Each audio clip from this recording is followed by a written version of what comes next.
can go down that road of we could say, okay, so this film was made by James Cameron was one of the filmmakers. He also is the owner of Verdient Foods, which is a pea protein company, and he said he has the goal of becoming the biggest organic pea protein company in the world. He's invested $140 million into it. His wife, Susie Cameron, is founding a chain of vegan schools. And so, from one perspective, that's conflict of interest. This is an agenda-driven film. It's not a dispassionate, objective look, scientific look at the vegan diet. But, I mean, you can make that argument about just about anyone at this point. Like, is it that surprising that a vegan film has a bunch of vegan medical experts in it?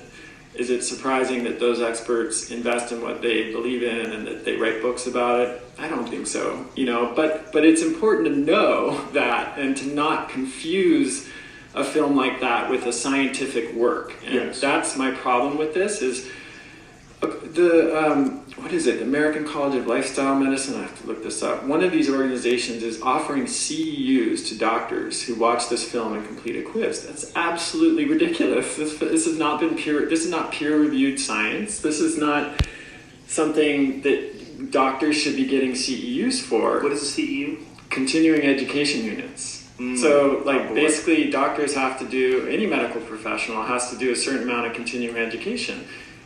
Generally you go to an accredited seminar or class or whatever, and that's how you do it. But they're actually offering those for doctors who watch this film and complete a short quiz. And wow. Yeah, that's freaky. So I don't know if we talked about this on the Con show or one of the previous one. Yeah, it was American College of Lifestyle Medicine. Well, they were founded by Seventh-day Adventists at Loma Linda University. The Seventh-day Adventist Church, do you know about this? They're vegetarians. Yeah, so it was, one of the founders was Ellen White, and she taught that meat was a toxic substance and that flesh should be avoided because it increases our carnal urges. Holla. So it was a moral religious thing at first. And then one of the other, an early Adventist church member, Lena Cooper, she co-founded the American Dietetic Association, which is still to this day one of our major dietetics organizations, and she wrote textbooks that were used in dietetic and nursing programs all around the world for 30 years. So we have this weird meshing that goes back to the early 20th century between religion and science. Do the Seventh-day Adventists have better health overall in general? They do. Are they one of those blue zone people? But the argument is often made that that's related to diet. Well, it could be that it's related to, part of their creed is to eat healthy whole foods, but they also don't smoke, they don't drink, they're advised to exercise. So it's kind of like the Dean Ornish studies where you put together all these interventions, that one of which is a low-fat diet, and then you say that the benefit was because of the low-fat diet. What you're referring to is the study that showed that, and this is what vegans like to say, that vegan diet is, and Joel loves to use this one, a vegan diet is the only diet that's ever been shown in a study to reverse heart disease. Yeah. But what this study actually shows is these people had terrible diets, they smoked and they drank. And then they put them on a vegan diet, no smoking, no drinking, and exercise. And what do you know? Their health improved. Yep. But it's not like we have a corresponding diet where they did the exact same thing and gave them an omnivorous diet with grass-fed bison meat. No. And then showed a similar set of tests and showed a decline or showed a better performance by the vegan diet. You have all of these factors that are compiled together. Quitting drinking, quitting smoking, quit eating shit food, eating a vegan diet, and exercise. And stress reduction and community support, all of which we know have an impact on heart disease. That is the study. So when they say that a vegan diet is the only diet that's ever been shown to clinically reduce heart disease, that's not really true. Disingenuous. And the other thing about that study is that in the baseline characteristics of the control group versus the experimental group were totally different. The experimental group weighed 34 pounds more than the control group. So they had more, they were more overweight, they had more weight to lose, right. And they were less healthy. I mean, that study would be thrown out today. Like, you can't what year was the study This from? was 1998. Yeah, well, this was the problem when conversing with Joel about this. And by the way, the reason why I had him on, I know people think I'm biased, and I am. I'm biased. This is my perspective is that you're correct, and then all these other, Mark Sisson and Rob Wolf and all these other folks, I think they're correct. An omnivorous diet is the way to go. But I had him on to try to pursue this path of objectivity, to try to give him an opportunity to express what's incorrect about what you're saying, and it didn't work out for him. I mean, by everybody's account that I saw, that he lost that debate. So you brought up a point which I think is the crux of this whole thing, which is context is everything. And the problem with a lot of the research on plant-based diets and low-fat diets and all of this is they make the implicit assumption that a diet that includes meat that is like where the context is KFC, McDonald's, cheese doodles, Coca-Cola, the whole standard American diet is the same as a diet that includes meat that's completely whole foods based, the way you eat, the way I eat, lots of vegetables, fresh, nuts, seeds, starchy tubers, whatever. If you ask 100 people on the street, my guess is 100% would say those are obviously different. Yes. But the way that research treats them is they're exactly the same. They're exactly the the correlating same. factor, the main factor is meat. Yeah, they That's don't what control for any of those Right. other things. It's ridiculous. Now, that's changing. So there have been studies that have been done over the past few years that are looking more at diet quality rather than just the quantity of specific food ingredients or foods like meat. And what those studies are universally saying is that quality is what makes the difference. Yes. And so a great example, we talked about this with Joel, are the studies on looking at omnivorous versus vegetarian and vegan diets and lifespan. But instead of just looking at the general population that eats meat, they tried to find ways to at least choose a slightly healthier omnivorous population. So there was one, the Health Food Shoppers study, where they only looked at people who shopped at health food stores, thinking, okay, these people are at least thinking about it a little bit. It's still not controlling for all the factors, but they're saying, let's look at people who shop at a place like Whole Foods, and then let's look at compare lifespan between vegetarians and vegans and omnivores. Well, guess what? They both groups live a lot longer than the general population, but there was no difference in lifespan between people who ate meat and vegetarians and vegans. The premise is that meat is poison. And so when you add meat to these studies, that people with meat are they're eating poison.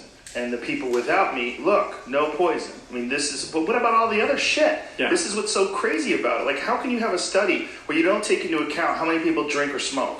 Yeah. And you just add the meat. It's insanity. That's the healthy user bias, and I mean this is the problem, and what makes my job so difficult is people have heard that meat is bad for 60 years, So someone can say meat is bad. That's 3 words, and for me to unpack that, I have to talk about healthy user bias. I have to talk about problems with data collection and food frequency questionnaires. I have to talk about relative versus absolute risk. People are just like, what? Well, that's the problem with any of this data. It's one of the beautiful things about being able to talk about it on a podcast with a moron like me is at least you're getting a conversation where people are going to ask questions like, what the fuck is he saying?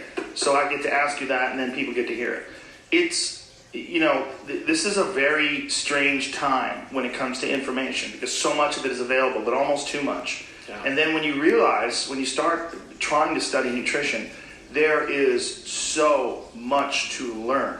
There's so many factors, and there's so many biases.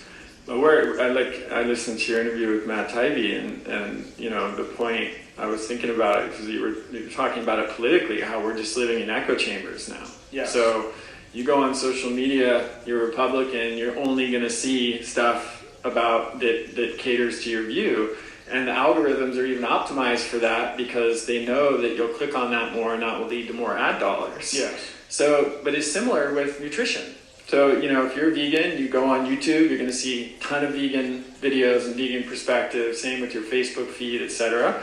And to be fair, it's the same for people who are into keto or low carb or carnivore or whatever they're into. It's the same thing. Yes. So you're just getting this reinforcing confirmation bias, supporting access to information. That is a weird thing about social media algorithms, whether it's YouTube algorithms or Facebook or any of these things, is that they're giving you what you want to see, which you would say, oh, great, well, that's what I want to see. Yeah. But the problem is, like, there's so many counter arguments, like especially when you're talking about nutrition science. There's so many discussions on both sides of the fence, and it seems like both sides are preaching to the choir. Yeah. Well, we're biased, as you said. My story, as a lot of people know, is I was vegan. And somebody said on you are the most vegan-sounding non-vegan ever. Yeah. Well, I was a vegan, I was vegetarian, I was a raw food, macrobiotic vegan. I have a lot of friends who are vegan, I have patients who are vegan. I have nothing against vegans, and I totally get the reasons that people become vegan. But I, like many others and my patients in my community, my health was harmed by that. And now, how was your health harmed? Can you explain to people? Yeah, I lost weight, and as you can see, I don't have a lot to lose to begin with. My digestion got really screwed up. I got depressed. I'd never been depressed. Like, I've never been a person who gets depressed. I felt anxious. It just was clearly not working for me. And again, that's not to say it can't work for some people. Do you think the cause of depression had something to do with the diet because of the lack of cholesterol? It's B12, hormones, iron, yeah, for sure. But, now, it's funny too. I make a point of not reading comments usually, but occasionally I come across them on Twitter. No, this is something a comedian told me. So that's why I thought it was hilarious. So, people are like, oh, he's just going to get on there and just low carb.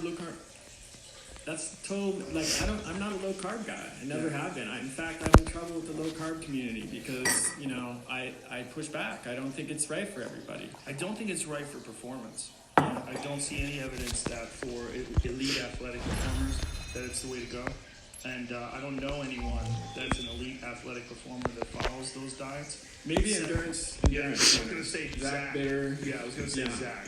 And Zach flies in the face of all this stuff. And, if you want to include someone like that guy that ran the Appalachian Trail in 48 days or whatever he did, which is no small feat for sure. But, Zach Bitter ran he ran a 100-mile race in 11 hours and 40 minutes, 40-something minutes, which is fucking bananas. And then he kept running. And I think after that. He's a savage. All he eats ribeyes. Yeah. That's what that guy eats. You talk about it, the main food in his diet is ribeye steaks. He's mostly keto. So, anyways, my point was just I'm not super dogmatic. I'm just I'm interested in what works for the most people, essentially. And, you mentioned Scott Jurek.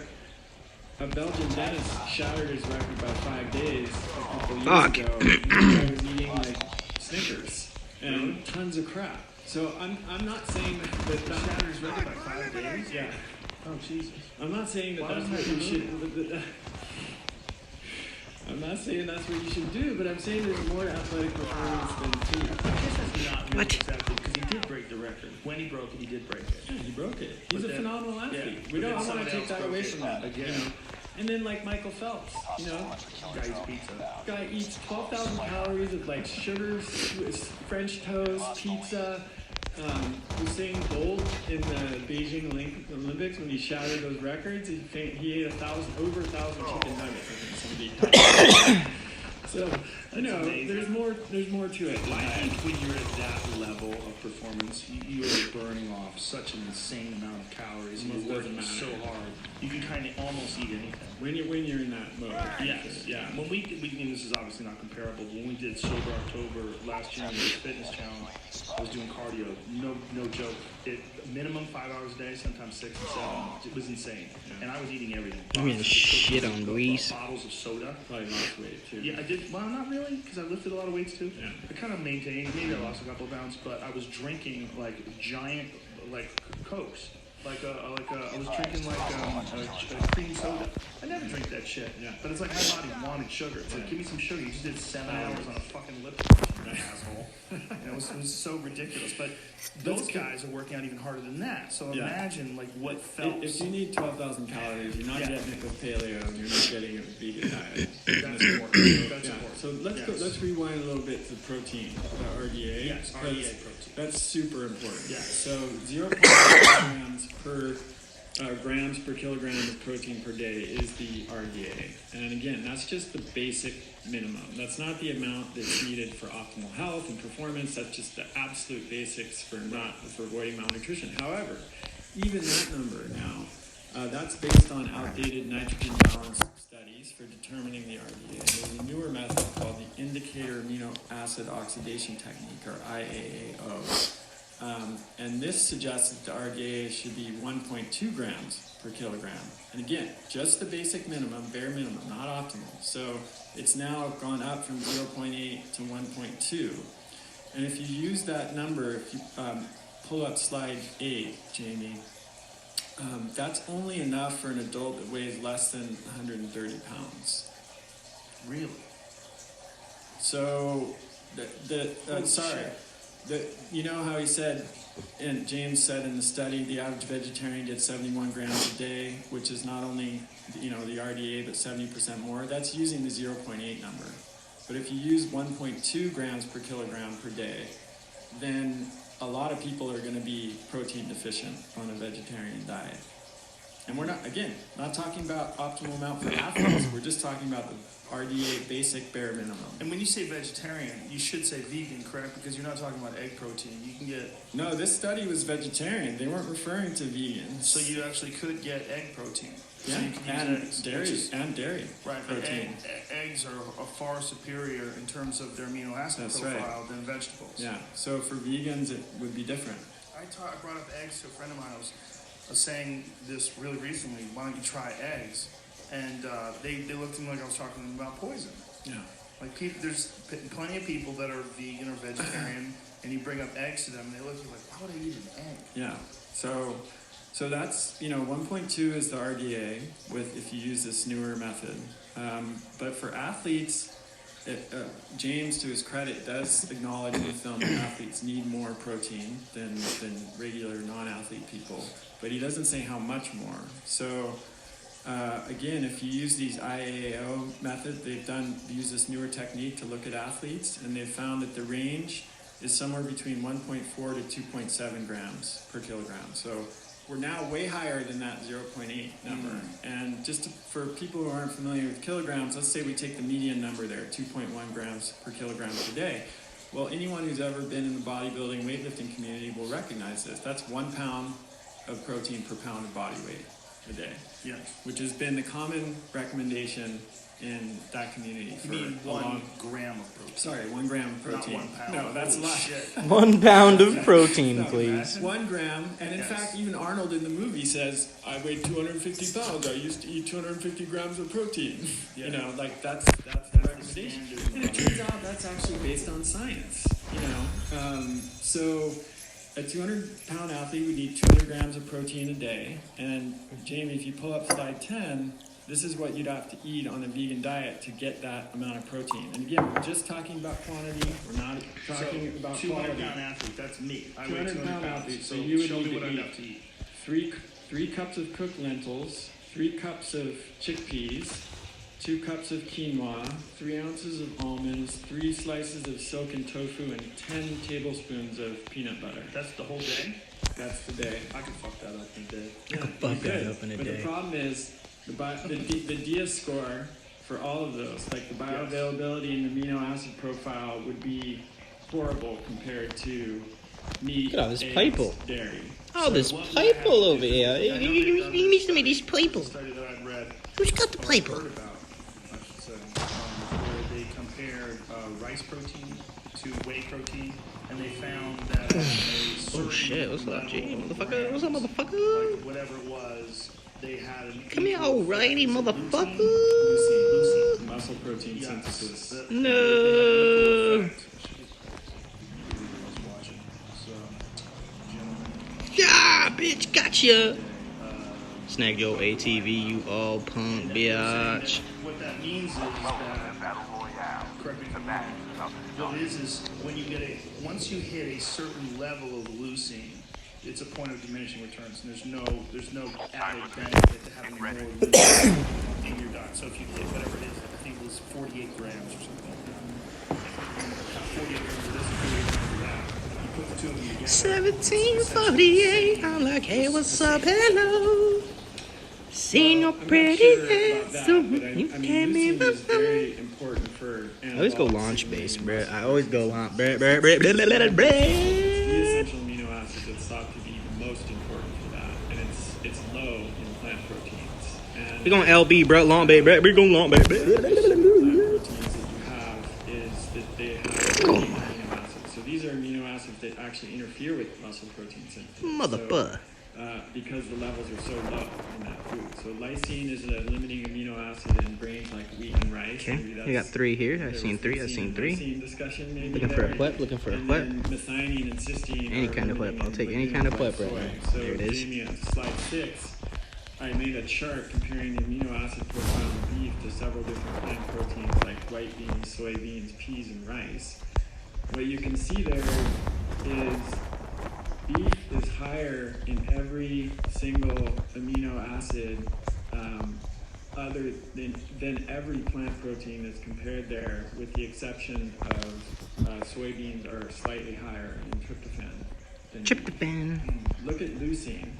So Lucy. beef, it's 2.23 versus 0.58 for white beans, 1.3 for soy. Soy is higher in leucine than any other plant protein, which is why it's often used.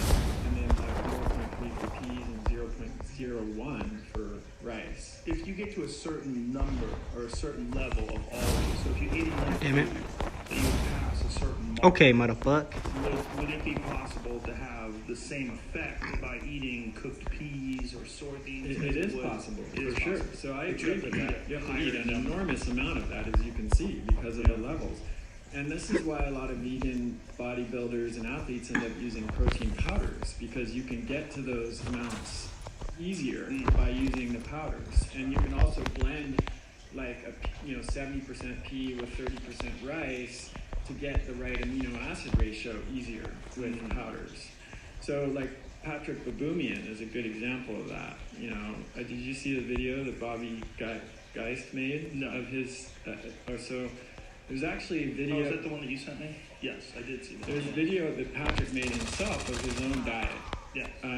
On what he eats on a daily basis, and it turns out to be a boatload of protein powder and just shakes with all kinds of powders and supplements and things like that. Yeah. So yeah, we can go through it. So he starts with a bunch of different supplements in the morning: multivitamin, nutritional yeast, zinc, glucosamine, magnesium, calcium, B12, and iron. Then he has a protein shake with soy protein powder, creatine, and beta-alanine, which probably is because he's aware of the research showing lower levels of muscle creatine and carnosine in vegans. Beta-alanine and creatine would address that. Then he has a post-workout smoothie with soy or pea protein powder, glutamine, beta-alanine, creatine, and dried greens. And then his first solid meal of the day is fried falafel, French fries, soy sausage, fried peppers, and tomatoes. And then he has some more protein shakes and smoothies throughout the day. So I don't know, that doesn't strike me as a super healthy way to eat. What problem do you have with that? Well, first of all, I think we should primarily get nutrients from food whenever we can. I'm not against supplementation. I think there's a role for it, of course, especially with things like vitamin D that you might not be able to get enough of from food, or therapeutic supplementation if you're dealing with a health problem. But eating a diet that is not sufficient in the amount of nutrients that you need, and then using supplements to make up, to address that doesn't make a lot of sense to me. Well, in his situation, he's got a very unique situation that he's a strength athlete. That's all he's doing is trying to lift really, really heavy things. So he needs to maintain a certain amount of bulk. He needs to have an enormous amount of protein. Yeah, and an enormous amount of calories. protein. He has to be, and he's very heavy, and that sport is also, that's a steroid sport. I mean, it's just one of those sports where it's like bodybuilding. Pretty much everybody. It's a steroid sport. So you're eating massive amounts of quantities, you're taking chemicals. Yeah, it might not be the healthiest thing, but it's also like just the sport itself might not be the healthiest thing. I mean, you've seen them carry people on the yoga. He was doing that in the film. Yeah. That's not good for your back. Yeah. That's fucking crazy. Yeah. but it works for what he's trying to do. Obviously, it's working for what he's trying to do. There's no dispute in that. See, what he's doing is almost like the intelligent way if you want to be vegan and do what he's trying to do. Right. I don't know if he could eat just vegetables and pull that off. He couldn't. But that's kind of the point. There are a lot of other strongmen that do. Just like Robert Oberst. That you had on the here. show. Yeah, he just eats meat and rice. Right. That guy eats pounds and rice, pounds of beef and rice. Simple, accessible form of carbohydrate and a lot of protein. And it's an unfair comparison, and Oberst talked about him on the podcast before. He's much larger. A lot of the strongmen are huge. Like the guy who played Gregor in Game of Thrones, right? Yes, he's one like 6'8" or 9. Yeah, he's enormous. Pounds or something. And Patrick is not. He's not nearly that size. 5'6" or 5'7". Yes. So the comparison between him and a guy like Oberst in those legit top of the food chain, strongest man in the world competitions, it's not comparable. Totally different weight class. Robert is enormous. He's so much bigger. Yeah. But the problem is, in the film, they don't make that distinction. And they try to pretend that this guy is one of the strongest men in the world. He's not. He's very strong, no doubt. And he definitely has broken some records in some competitions, and different weight classes and different. But you're not talking about a guy who wins those, Magnus von Magnuson fucking competitions where they're carrying trucks and shit. Well, I mean, I guess my point too is like, is it the best example of how an athlete can thrive on a plant-based whole foods diet? Well, I think it is though, because for him, for his size. To be a guy who's 5'7" and he's carrying that fucking enormous amount of weight, he's obviously doing something that's very impressive, and he's doing it while he's on this vegan diet. And again, I mean, just discounting all the illegal supplementation, because I don't think it is illegal in that sport. It's you kind of have to do it if you want to get that big. But if you want to do it and do it as a vegan, he is showing you that it's possible. So in that sense, I defend what he's doing. I think that that's the only way in that. This is a very sport-specific area of performance. He's just talking about lifting insanely heavy shit. He's doing that and thriving on a vegan diet. Yeah, no doubt. Enormously strong, and he's succeeding. I would argue that he might do even better if he was eating more nutrient-dense food, and he might need to take fewer supplements and drink less powder. But I think from his perspective, that's my bias. I'm more like a whole foods person, and that's where I'm coming from. Another problem that I have in the film, especially in relations to sport, is the Nate Diaz Conor McGregor comparison. Yeah. First of all, Nate Diaz is not a vegan. Nate Diaz eats fish and he eats eggs, and he does try to follow a whole food vegan diet. I think during camp. So I would have to talk to him about that. I know he's done interviews talking about that, but I've definitely seen him eat fish. I watched him on the Anthony Bourdain television show, and he was eating fish. I know he's eating eggs. He doesn't eat land animals. I think what he does is avoids red meat. Well, fish and eggs take care of it because fish is actually higher often than meat in terms of protein, ounce per ounce. It's also very high in collagen, which is super important for recovery and repair. And explains lack of collagen probably explains why a lot of vegan athletes get injured, which we can talk about more later. And then eggs, as you know, are super. They're really high on the Diaz scale. They're bioavailable, lots of other nutrients. Here's another problem with that whole comparison. First of all, Nate Diaz is a fantastic fighter. He's a long-time mixed martial arts veteran. He's outstanding in all areas. He has a fantastic submission game. His brother Nick Diaz is one of the best in the world. He's also outstanding in all. And his brother Nick, I believe, is vegan. He's probably a better example because and even though Nick hasn't beaten like some of the top fighters in a few years, back when he was in Strikeforce, he was top of the food chain. He's an elite fighter for sure. I'm not sure if he was vegan back then. I'd have to ask him. But the point being that Nate is an exceptionally skilled athlete, and he was coming into that fight on extremely short notice. So he was most likely following his off-camp diet, which is eggs and eating fish and things along those lines. And I think he said he was partying in Mexico. So who knows what the fuck he was doing. It was like 11 days out. They call him and they set up this fight. I forget how many days out it was, but it was a very short amount of time. Connor was preparing for a 155-pound fight against Rafael dos Anjos.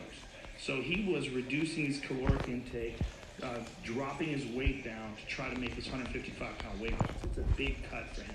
So when you do that, you are in anticipation that the person you're fighting is also doing that. So you both kind of agree that you're going to be in a certain weakened state when you actually weigh in at 155 pounds. Was that like 2 weight classes below his normal? Well, let me keep going. So that was the first and only time, except the rematch with Nate. It was the only time that he's fought at 170. So they made a decision to fight at 170 instead of 155 because Nate did not have time to reduce his calories and cut the weight, and it takes a long time. It's a slow process of. Nate's a big fella. He walks around probably over 200 pounds, easy, and he drops weight. And he didn't want to drop that much weight. He's a big guy, man. He's big and long, and Connor was dropping his weight down to 155. So he's 10 days out, and he just starts packing on food, eating as much food as he can. Not only that, but stylistically, Nate's a nightmare for him. Nate has a fucking evil submission game. He's tough as nails. His endurance is always fantastic because off season, he's always doing triathlons and he's always doing like endurance sports. I mean, he's in phenomenal shape, and his jiu-jitsu is like many levels better than Connor's. I mean, he's a legit top of the food chain MMA black belt in jiu-jitsu. So they have this fight. Connor gets tired. Nate beats him up, gets him on the ground, submits him, and they're saying this is a victory for veganism. What they don't say is 5 months later they fought and Connor beat him. They fought again. They fought. This time they had a full training camp. Connor prepared, and it was a very close fight, I should say. You could have scored it either way. I mean, it was a really close fight, razor thin. But the fact remains, Connor beat him in the rematch. So then they leave this out of the narrative, like, oh my God, the vegans are dominating. Look, vegan dominated. But this is a last-minute fight. Connor goes up in weight. Nate Diaz, steps in and takes care of business and wins the fight. It speaks more to how good Nate Diaz is than a vegan diet. Right. And it doesn't take into account that 4 months later or 5 months later, whatever it was, he loses. And he's not vegan. Yes, And he's not vegan. I mean, there are a He few follows other, it sometimes. there are a few other examples like that in the film where you catch like a certain window of it, but they don't show what happens afterwards. We talked about the vegan honeymoon. So Brian Jennings, the boxer, Yes. they talked about he went vegan in end of 2013. He was 17-0 before he was vegan, and he's 7-4 after that. So you can't say that that's because he transitioned to a vegan diet, but you can't also say, nor can you say that veganism improved his performance. Right. I mean, it objectively, he's gotten worse since then. Well, the argument against that would be that he's moving up into the upper echelons of the heavyweight division, and it's filled with killers, like any combat sport. And that as he got in, many fighters don't make it. They get in, Yeah. and he lost to was it one of the Klitschko's? Yes. I think he lost to Vladimir. Klitschko in the decision, and he handled himself very well. It was a very good fight for him.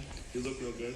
But yeah, I mean, that upper, when you get to these Andy Ruiz, Deontay Wilder, I mean, killers. Yeah. It's like not most people that get up into that division, they start losing. Most people. He's a good example, too, of this principle of context being everything. Because he said in the film, my early years growing up in Philly, the only thing we knew was spinach in a can, collard greens and Popeyes, KFC, everybody frying chicken. I grew up not even knowing about half these other vegetables. Asparagus to me just came out like 5 years ago.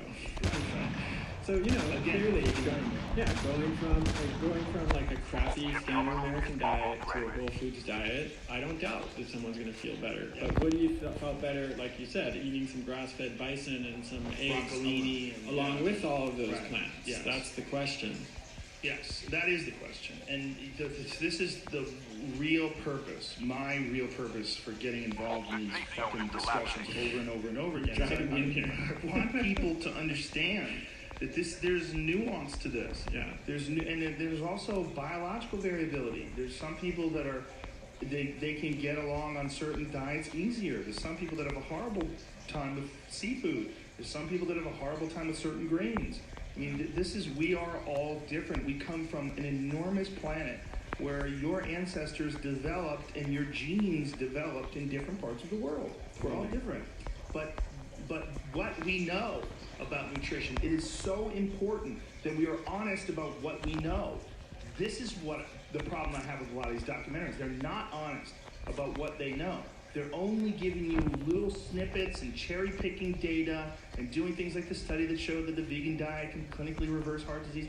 You're using all this deception, pretending that the gladiators chose to eat gruel.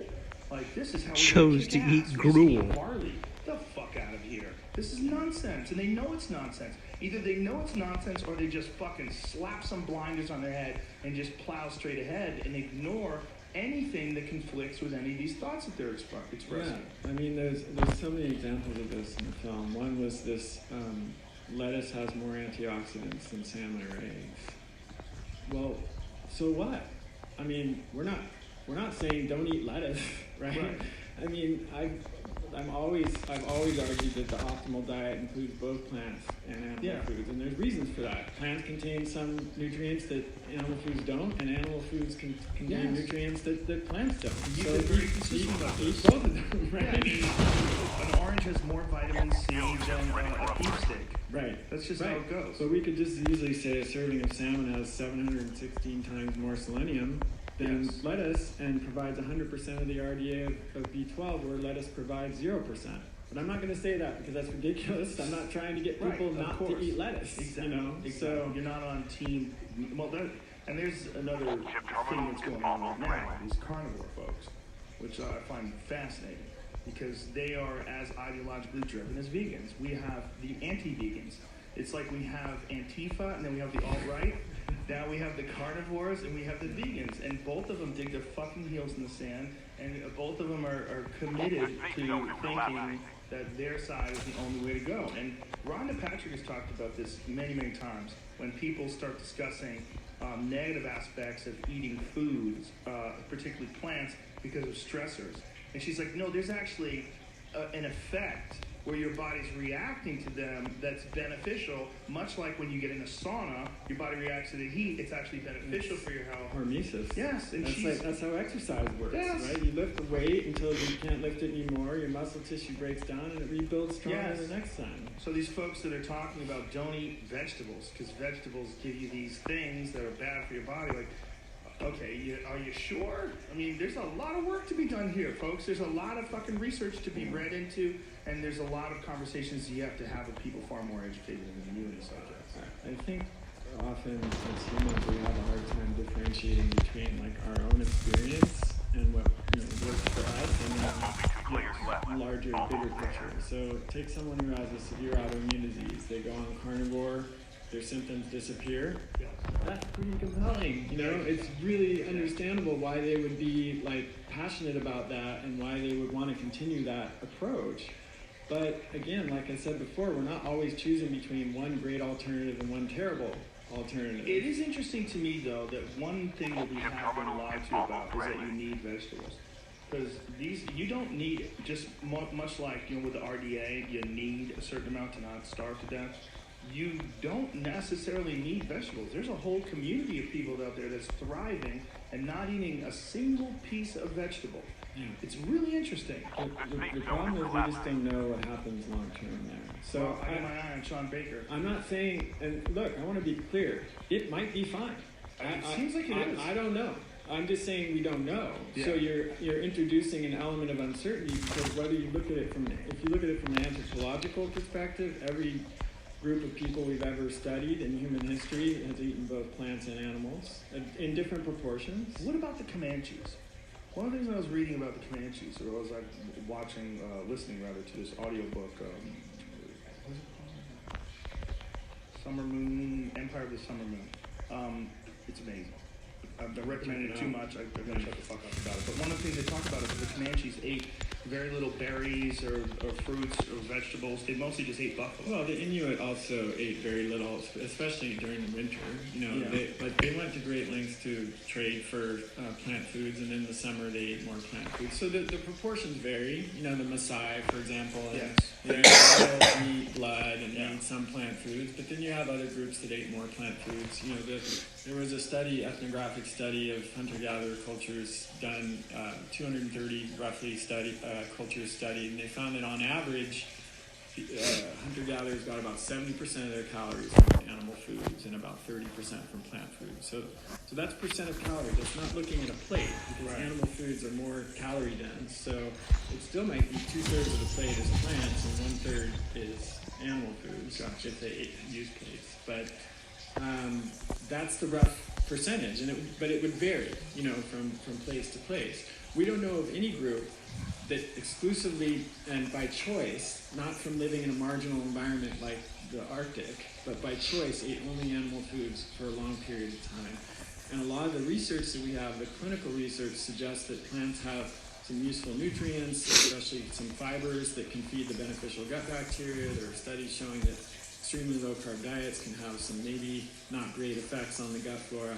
So again, it could be fine, but we just don't know, and so you're adding an element of uncertainty there. That's all I'm saying. So there could be a carnivore honeymoon, as it were, just like you're talking about the vegan honeymoon, and that there could.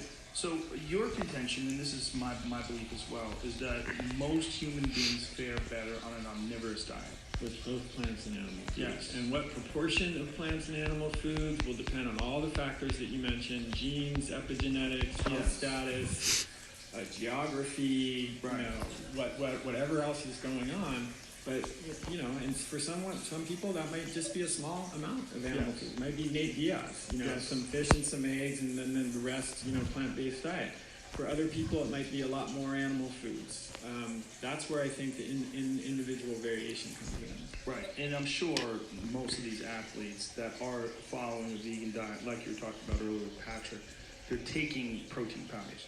So they're allowing themselves to get a large dose of protein to fulfill their requirements simply and easily in a shake form, rather than having to wolf down, 4 or 5 bowls of some vegetable. And if they're not, they're probably not doing that well. So we have all these stories of NFL and NBA athletes that went vegan and then stopped because they were not able to maintain their weight, or they got injured and they weren't able to recover. In the show notes for this, I have many examples of pretty high level NBA and NFL. Well, just read off.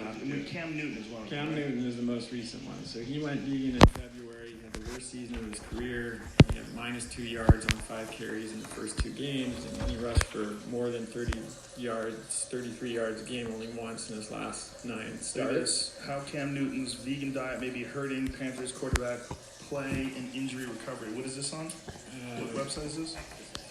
Oh, it's your notes, but it's from a website. Well, it's from a website. Yeah, there's references. And then he developed a Liz Frank injury in his foot. That's a broken foot, right? It's broken foot and really hard to recover from. Yeah. And some people think, certainly could be career-ending.